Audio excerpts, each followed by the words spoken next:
Hello everyone, welcome to Storytime with Jaim, where I will be reading a short story I wrote myself, titled Silent but Deadly. I hope you enjoy. Codename Silent but Deadly. The assassin shrouded in darkness. His identity remains unknown. He moves through the shadows, always searching for his next victim. Some call him a fairy tale. Others believe he's a monster. But as for me, I know he is the incarnation of death itself. I have been chasing him for years, always one step behind. But that changes today. I tracked him to Mount Rushmore.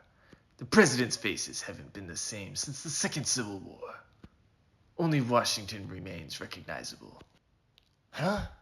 What is this? I asked nervously, fiddling through my pockets.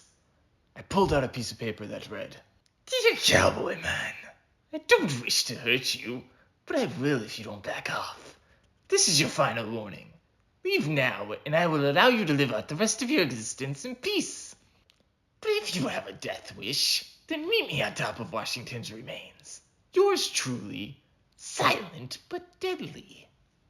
Finally, I will have my revenge, I said, caressing my scar-riddled face. Wait, how did this note end up in my pocket? I scratched my head. It doesn't matter. Let's finish this. I cracked my knuckles and headed up to the heads. I snickered internally. I searched as far as the eye could see, but he was nowhere to be found. Just then, a kunai impaled my shoulder. I cried out in pain and turned to find the target, silent but deadly. He was standing mere inches from my face. Our eyes met. I will never forget those dastardly emotionless eyes for as long as I live. You killed my family!" I screamed. "Take off that mask. Let me gaze upon the face of their murderer." Silent cackled, took a step back, and removed his mask. "Is my face as beautiful as you expected?" Silent said. I don't understand. That's my face," I said, unable to process my emotions. I focused on the easiest one. Rage. "Stop messing with me.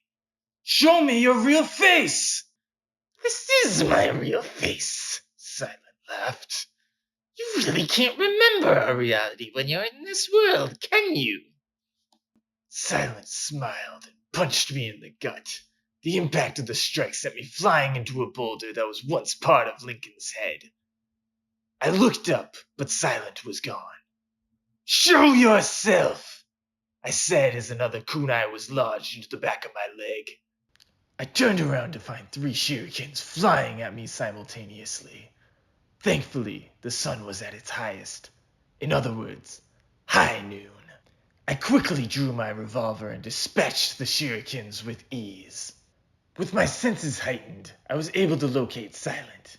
I ducked behind the boulder and pulled out my cannon. I placed the chamber near my rear as I farted with all my might. I pulled back the trigger and let it fly. Moments later, I heard the thud of Silent's body hitting the ground. I walked over to his unconscious body. I guess this town wasn't big enough for 2 silent but deadlies. That was a cheap shot," Silent said. Reality began to change. No longer were we fighting at Mount Rushmore. We were locked up in a completely white room. Padding covered every surface. "I'm going to tell Dr. Psycho." "Good luck with that," I said.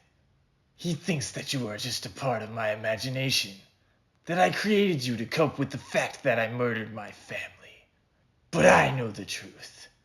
You are real, and one day I will find a way to kill you and prove my innocence."